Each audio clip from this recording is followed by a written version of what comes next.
Hoy vamos a hablar de un tema que es de todos los días, no solamente para los reumatólogos, sino para los médicos internistas y los médicos generales, que es la gota. Muchas veces y posiblemente la enfermedad que es tratada de manera menos acertada de las enfermedades reumatológicas que nosotros vemos en el día a día. Vamos a hablar un poquito de las generalidades de gota, pero también vamos a hablar un poco de algunos avances terapéuticos y diagnósticos. No tengo ningún conflicto de interés para este tópico. Y empezamos con las generalidades. La gota es la artritis inflamatoria más común en hombres. La gota ha estado aumentando en la población general y no solamente en países como en Estados Unidos, donde la obesidad es tan prevalente, sino en general en todo el mundo. Se han descubierto algunos genes que están asociados con la hiperuricemia, pero pues la parte genética es uno de los aspectos importantes, pero no el único. Todos conocemos las manifestaciones clínicas de la gota, la podagra. El 50% de los pacientes se presentan con inflamación severa y dolor en la primera metatarsofalágica, en el dedo gordo del pie. Eso quiere decir que el otro 50% se presenta de manera diferente. O sea, puede ser en el tobillo, puede ser en los pies generalmente, pero puede ser otras articulaciones como las rodillas, por ejemplo. Y dependiendo de si hay algunas otras patologías de base, como por ejemplo falla renal crónica, los pacientes pueden presentarse con síntomas atípicos. O sea, reumatólogo que se respete ha tratado gota como artritis reumatoidea en algún momento de su vida. Eso es inevitable porque la gota a veces se presenta de manera bastante atípica. Es más común en hombres de edad media, sin embargo, después de la menopausia, la incidencia empieza a emparejarse entre las mujeres y los hombres. Por alguna razón, los ciclos menstruales de los estrógenos protegen contra la gota en pacientes incluso con genética fuerte de gota. Yo personalmente he vivido la gota en dos, como si fueran dos enfermedades. Es una sola, pero en dos grupos, la gota aguda y la gota crónica. La gota aguda obviamente es la parte inflamatoria que todos conocemos de la gota, pero la parte crónica de la gota es generalmente la que causa daño permanente y que puede ser bastante incapacitante. La característica típica de la gota crónica son la presencia de tofos gotosos. ¿Qué son los tofos? Son depósitos sólidos de urato en los tejidos en general, no solamente subcutáneos, sino también articulares y en otras partes, como vamos a ver más adelante. Forman a veces nódulos que pueden ser irregulares y son bastante destructivos, causan artropatías bastante destructivas en pacientes que no se han tratado o que es refractario. Hay muchos factores de riesgo para la gota, para los tofos gotosos, que incluyen hiperuricemia de larga duración, las cantidades altas de urato sérico y periodos largos sin tratamiento. Por eso es bien importante que nos enfoquemos más adelante en la parte del tratamiento de la gota crónica, que es bastante importante y es donde hay menos consistencia en los tratamientos de nosotros los médicos. Acuérdense de la destrucción de la gota. Aquí vemos cambios destructivos. Perdón, vamos a... estas articulaciones están prácticamente destruidas y en esta área donde no se ve tejido hay un tofo gotoso, se ven el tejido denso y se ven estas cambios característicos de la gota. En inglés se llaman los overhanging edges, son como unos bordes que están rodeando al tofo gotoso y básicamente es hueso que todavía no se ha destruido. Esos cambios son bastante característicos de la gota crónica y pueden ver que afecta muchas articulaciones y es bastante destructiva. El diagnóstico generalmente lo queremos hacer con documentación de la presencia de cristales de ácido úrico en los tejidos. Y esto lo hacemos con una artrocentesis durante el periodo agudo. Muchas veces no obtenemos líquidos, sin embargo, en la punta de la aguja se pueden ver los cristales cuando se ve por microscopio polarizante. Y estos son los cristales de gota. Los cristales de gota tienen una característica cuando se ve a un microscopio polarizante, y es que tienen un patrón que se llama birefringencia negativa. Esto quiere decir, cuando tienen un microscopio de luz polarizante, quiere decir que la luz va en una sola dirección. Cuando los cristales están paralelos a la dirección del polarizador, son de color amarillo, y cuando son perpendiculares son azules. Entonces, por eso en este campo se ven algunos azules y algunos amarillos, pero realmente tienen la forma de aguja y son bastante inflamatorios. Esto es lo que vemos en un microscopio polarizante. Nosotros en reumatología tenemos en algunos sitios el microscopio ahí mismo y podemos hacer el diagnóstico inmediatamente después de hacer una artrocentesis. Esto obviamente es un tofo gotoso, ¿no? Aquí pueden ver los diferentes colores azules y amarillos dependiendo de la dirección. Esta es la dirección de luz polarizante. Todo lo que es paralelo va a ser amarillo y todo lo que es perpendicular va a ser azul. Patrón de birrefringencia negativo. ¿Y por qué se precipitan estos cristales de ácido úrico en los tejidos? Resulta que el ácido úrico es una sustancia muy poco soluble. Y algunas especies de mamíferos somos de malas, como los humanos, y nos falta un paso para deshacernos del ácido úrico. El ácido úrico es un producto del catabolismo de las purinas, y hay muchísimos alimentos que contienen purinas. Y esta enzima, la xantina oxidasa, está encargada de dos pasos en la formación de ácido úrico. Es el paso hipoxantina-xantina y del paso de xantina a ácido úrico. Aquí es donde actúan algunos de estos medicamentos que vamos a hablar más adelante. Pero una vez llega ácido úrico, desafortunadamente algunos mamíferos como los humanos y los primates, algunos reptiles, no producimos uricasa. Entonces el ácido úrico se tiene que excretar como ácido úrico. Bastante insoluble, bastante difícil de excretar. En el resto de los mamíferos, la uricasa pasa al ácido úrico a la antoína, que es muy fácil de excretar por el riñón. Esta diapositiva la vamos a ver varias veces en la charla cuando hablamos más de medicamentos. Entonces, por esto es que los humanos tendemos a acumular ácido úrico. Y hay varias razones por las cuales se acumula ácido úrico. La mayoría de las personas que acumulan ácido úrico son hipoexcretores de excreción baja y solamente un 10% son sobreproductores.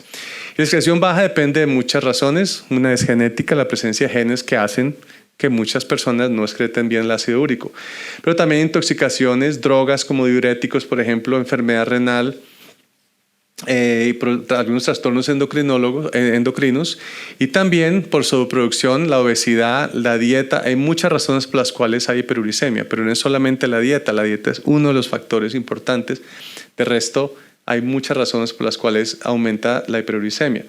Estos pacientes generalmente tienen ácido úrico normal en orina 24 horas y estos pacientes tienen ácido úrico aumentado en orina 24 horas. Realmente nosotros ya casi nunca utilizamos el ácido úrico 24 horas para el diagnóstico de gota, porque estamos simplemente viendo el 10% de estos casos. ¿Qué medicamentos pueden aumentar el ácido úrico? Muchos de los que utilizamos en medicina general, las tiazidas, la furosemida, el etambutol, muchos antibióticos. Aspirina a dosis bajas aumenta el ácido úrico. Aspirina a dosis altas es uricosúrico, o sea que ayuda a deshacernos del ácido úrico. Y otros medicamentos como la ciclosporina, por ejemplo, tienen la tendencia a aumentar el ácido úrico. O sea, hay muchos medicamentos que utilizamos que ayudan a que ocurra la gota. Este concepto es bien importante. La solubilidad del ácido úrico en suero fisiológico a 37 grados es de 6.8 miligramos por decilitro. Por eso es que uno de los targets que vamos a ver más adelante es tener el ácido úrico por debajo de 6. Un ácido úrico normal, por ejemplo en Estados Unidos a veces se reporta 7.2. No es suficiente para prevenir gota. Hay que tenerlo por debajo de estos límites de solubilidad. Hay que tener el ácido úrico permanentemente por debajo de 6 miligramos por decilitro para prevenir ataques de gota. Y la solubilidad del ácido úrico disminuye rápidamente al disminuir la temperatura. Se postula que es una de las razones por las cuales los ataques de gota son en áreas periféricas, como por ejemplo los pies, que tienden a tener una temperatura más baja y sobre todo ocurren en la noche donde tienden a bajar la temperatura. Es una de las teorías. Algo que es también importante mencionarlo, porque lo vamos a hablar más adelante en cuanto al tratamiento, es el mecanismo inflamatorio de la gota. Los cristales de ácido úrico inducen el ensamblaje de un grupo de proteínas que ensamblan una estructura que se llama el inflamosoma. Hay diferentes tipos de inflamosoma en procesos inflamatorios. En la gota el más importante es este NLRP3. Y los inflamosomas son estructuras proteicas que se encargan de pasar algunas citoquinas de su procitoquina a la citoquina inflamatoria. En este caso es la interleuquina 1. La interleuquina 1 es una citoquina bastante inflamatoria y este inflamosoma hace que la preinterleuquina 1B pase a interleuquina 1 beta. Y esta interleuquina pues tiene muchos factores inflamatorios como reclutamiento de neutrófilos, activación de complemento, activación de células inflamatorias, etc. Entonces, algunos de los tratamientos nuevos están destinados a este paso inflamatorio, como vamos a ver más adelante. La incidencia está aumentando de la gota. Esto es uno de muchos estudios que se han hecho. Aquí, por ejemplo, compararon dos periodos diferentes de 3 años en hombres y en mujeres, el periodo del 89 al 92, y esta era la incidencia de gota. Y el periodo del 2009 al 2010, y esta es la incidencia de gota. En más o menos una década, miren la cantidad del aumento de la incidencia en hombres y también en mujeres. Está aumentando la incidencia de gota y hay muchos factores que se postulan. Y aumenta más en ciertos países que en otros. Aquí, por ejemplo, podemos ver cómo países como Taiwán, Estados Unidos, la incidencia de gota está aumentando de manera dramática. Y en otros países como Corea y la República Checa, la incidencia no ha aumentado mucho. Puede haber factores genéticos, dietarios, etc. Todos sabemos la obesidad y los problemas dietarios que, por ejemplo, en los Estados Unidos. Pero es bien importante entender que hay factores también que pueden ser genéticos y poblacionales. Esta es para que se despierte la gente, está llena de luces. Vamos a hablar un poquito de los avances diagnósticos y vamos a hablar básicamente de imágenes. El primero es el ultrasonido. Muchos reumatólogos estamos utilizando ultrasonido. En Europa se utiliza muchísimo, mucho menos en Estados Unidos. En Latinoamérica se está empezando a utilizar también. Y el ultrasonido nos ayuda mucho porque hay algunos hallazgos que nos permiten identificar pacientes con gota, sobre todo en los periodos intercríticos, en los cuales el paciente puede que no tenga una inflamación aguda, pero a veces podemos hacer este estudio y nos ayuda. Aquí en esta fotografía de un ultrasonido podemos ver varias características de la gota del ultrasonido. Primero, depósitos semisólidos o sólidos encima de los tendones o en la vaina tendinosa. Estos son tofos gotosos que se pueden ver en cualquiera de los tejidos. Segundo, se ve inflamación, se ve el líquido, acumulación del líquido por inflamación, y se ve este signo que se llama el signo de doble contorno. Lo vamos a ver mejor aquí, que se supone que es un signo patognomónico. Esta es una fotografía de ultrasonido de la rodilla, del cartílago de la rodilla, y se ve que esta línea es normal al ultrasonido, ¿sí? Es la interfaz entre el cartílago y el hueso, pero esta línea aquí es anormal, esto no se debería ver, y se ve bastante hiperecoica por el depósito de ácido úrico encima del cartílago. Esto se llama el signo del doble contorno y nos ayuda de manera diagnóstica cuando no sabemos si el paciente tiene gota o no. Ese paciente también tiene algo de líquido articular. Y la otra técnica que estamos utilizando es el TAC de doble energía. Para los colegas que no conocen esta técnica, normalmente en el TAC se utiliza solamente una frecuencia de rayos X para hacer el scanning. En el doble energía se utilizan 2 frecuencias diferentes, son 2 rayos, cada rayo tiene frecuencia diferente que se aplican de manera perpendicular sobre el tejido. Diferentes minerales, diferentes tejidos tienen tasas de absorción dual. Cuando se presenta estas frecuencias diferentes, tienen tasas de absorción específicas. Entonces se conoce la tasa de absorción, por ejemplo, del ácido úrico. Entonces el software y el escáner le asigna un color a la absorción de la frecuencia del ácido úrico. Y entonces se ven imágenes como esta. Estos depósitos verdes son depósitos de ácido úrico. Este es un paciente con gota. Y otro ejemplo, por ejemplo, este paciente tiene un tofo grandísimo gotoso y estos son depósitos de ácido úrico que se ven en los tejidos. Entonces, esta técnica nos ayuda mucho en la parte, sobre todo, de nuevo, los periodos intercríticos. El paciente que llega y dice, doctor, se me está inflamando el tobillo, pero cuando veo al doctor ya se me pasó. Entonces no hay nada para aspirar, no le vamos a meter una aguja al pobre hombre que no tiene ningún dolor ni tiene ninguna inflamación. Esto nos ayuda mucho a diagnosticar estos pacientes con gota en el periodo intercrítico. Quiero decirlo, esto no está reemplazando la artrocentesis. La artrocentesis sigue siendo el método preferido para hacer el diagnóstico de gota, pero esto nos ayuda mucho en estos pacientes. Este es un caso interesante que tuvimos. Es un paciente con dolor lumbar crónico, obviamente tiene mucha artritis degenerativa, pero a la resonancia se le encontró esta masa de tejido que no sabíamos dónde era, que correspondía al área del dolor. Se le hizo una aspiración guiada por tomografía y estaba lleno de ácido úrico.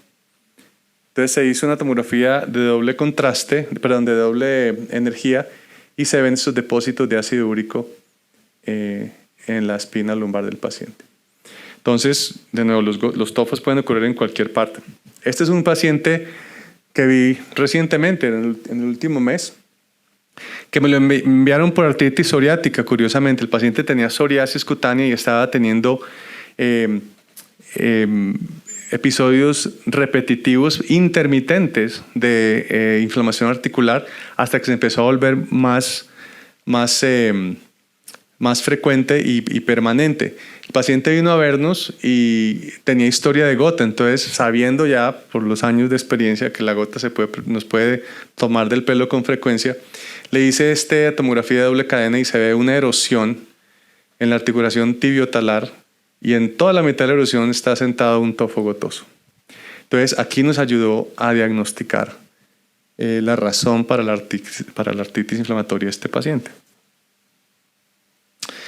Y por último, vamos a hablar algo sobre el tratamiento. El tratamiento de la gota, pues es el tratamiento tiene dos etapas, el tratamiento de la gota aguda y el tratamiento de la gota crónica. De la gota aguda es básicamente, esto es lo que se está recomendando cuando hay un episodio agudo y son una o dos articulaciones, es oligoarticular o monoarticular. Se puede utilizar cualquiera de estas técnicas. Puedes utilizar antiinflamatorios no esteroideos si el paciente los tolera y no hay ninguna contraindicación. Se pueden utilizar corticosteroides, pueden ser dosis generalmente cortas o limitadas de prednisona, metilprednisolona, o se puede utilizar incluso intraarticular. Si el paciente tiene una sola articulación, se puede inyectar. La mayoría de los pacientes responden. O si es un paciente hospitalizado, es una de las razones por las cuales nos piden interconsulta en hospital con frecuencia, son ataques de gota en paciente que está hospitalizado por otra razón. Se puede incluso dar metilprednisolona intravenosa para abortar el ataque de gota. O se puede utilizar la colchicina. Anteriormente utilizamos colchicina cada hora hasta que el paciente o se le pasara el ataque o tuviera diarrea. Generalmente la diarrea llegaba primero, entonces era bastante explosiva y a la gente no le gustaba.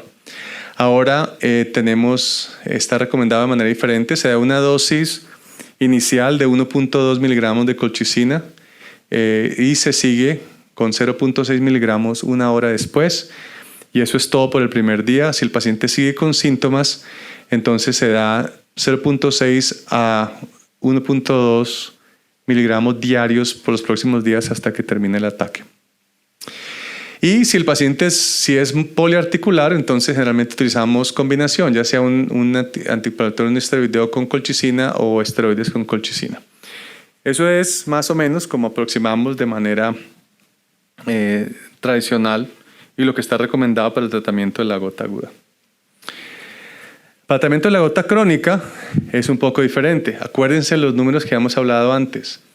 Necesitamos mantener los niveles de ácido úrico por debajo de 6 miligramos por decilitro para prevenir ataques de gota. Y si el paciente tiene tofos gotosos, incluso queremos bajarlos por debajo de 5 miligramos por decilitro para promover un poco la reabsorción de estos tofos, que cuando ocurre de manera muy lenta. Para decir los pacientes que no se le va a quitar el tofo en 6 meses, que tarda años, pero tarda años si logramos tener esto. Si el paciente tiene un ataque cada 5 o 6 años, pues a nadie le vamos a empezar un medicamento diario que va a tener que tomar de por vida. Pero si el paciente tiene más de 2 ataques por año, o si ya hay presencia de tofos o daño articular, o si el ácido úrico es excesivamente alto, entonces estos pacientes necesitan tratamiento para la gota crónica. O si el paciente tiene algún tipo de problema concomitante que aumenta la predisposición a gota, como por ejemplo falla renal crónica. Volvemos a nuestro esquema. Los tratamientos generalmente están encaminados a inhibir la xantinoxidasa. Esos son los más comunes que tenemos. También hay tratamientos que tratan de aumentar la excreción de ácido úrico y también hay tratamientos que son los más nuevos, que es una uricasa recombinante, de los cuales vamos a ver. El tratamiento realmente inicial es con inhibidores de la xantinoxidasa. El laropurinol es el medicamento que utilizamos con más frecuencia. Realmente utilizamos dosis inicialmente de 100 a 150 miligramos al día y se recomienda aumentar la dosis paulatinamente hasta que tenemos el nivel target de ácido úrico en sangre. Muchas veces, y muchos colegas no suben el laropurinol por encima de 300 miligramos, tienen temor subirlo.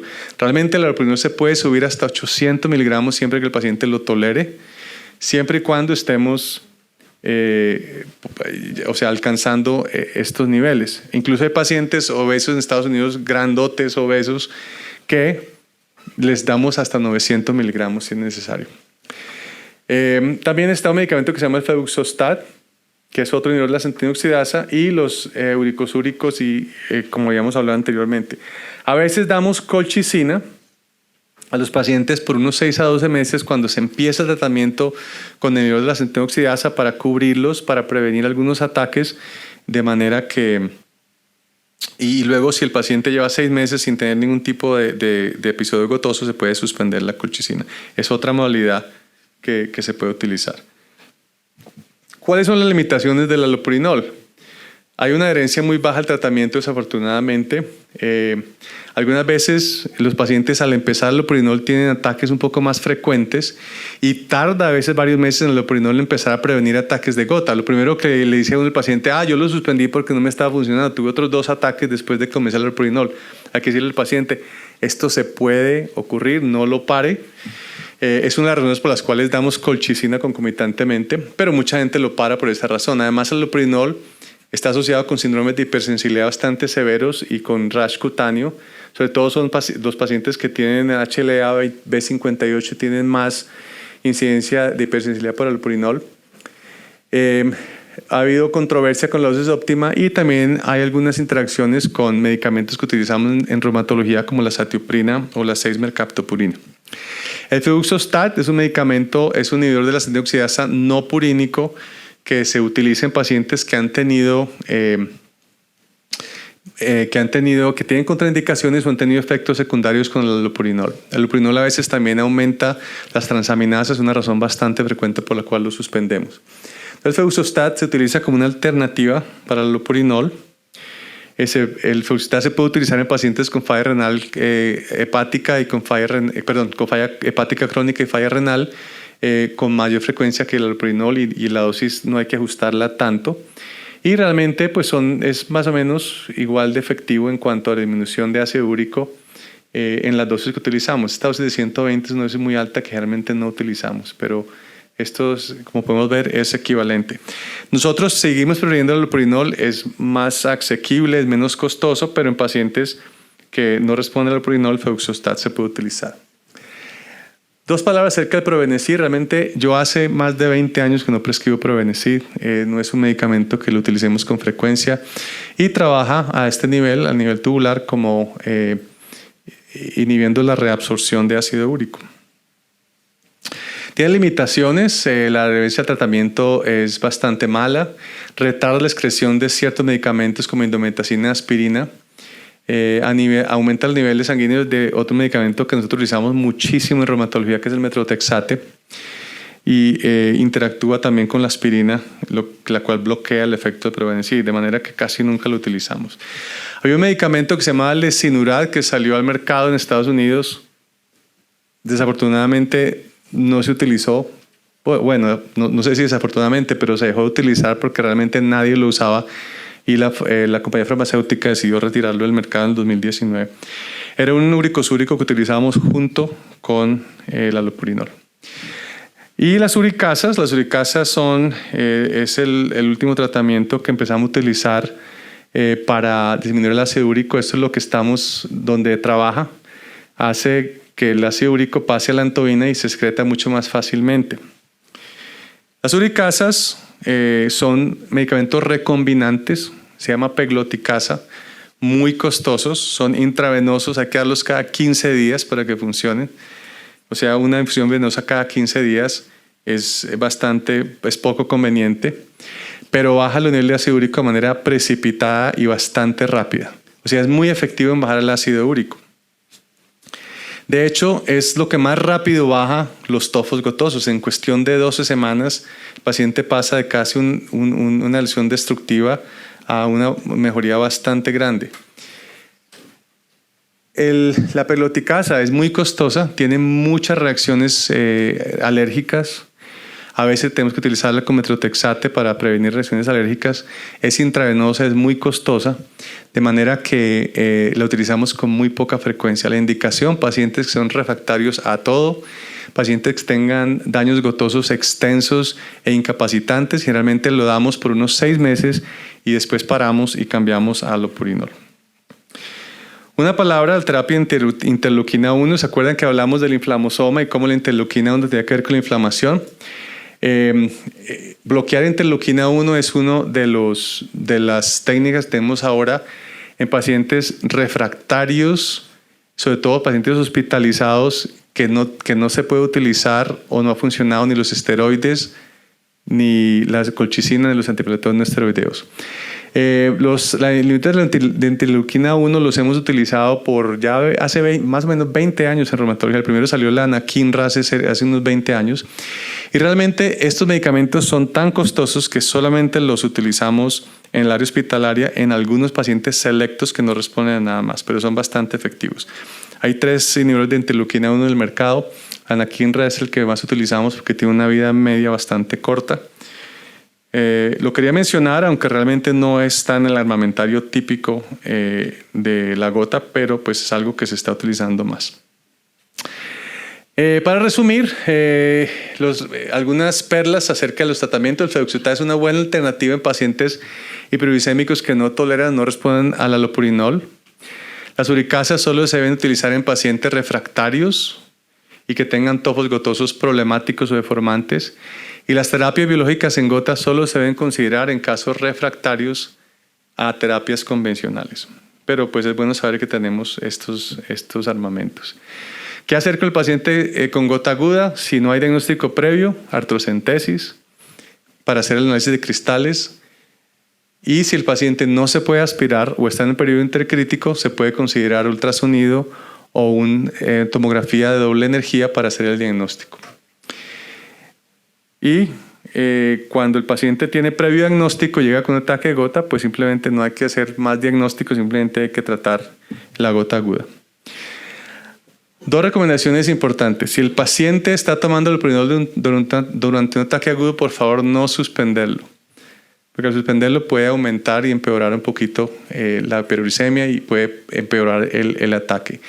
Si el paciente no está tomando el allopurinol, se puede comenzar durante la fase aguda. Hace pocos años no recomendamos eso, pero ahora parece que no hay ningún problema. Se puede comenzar durante la fase aguda y cubrir con colchicina o prednisona por unas 2 semanas hasta que el episodio pase y seguir con el tratamiento hiperuricemiante. Entonces, acuérdense del target de menos de 6 miligramos por decilitro en el nivel de ácido úrico y estar subiendo el allopurinol hasta alcanzar esa meta. Voy a parar ahí. Aquí les dejo con una foto de unos tofos gotosos y muchas gracias por su atención.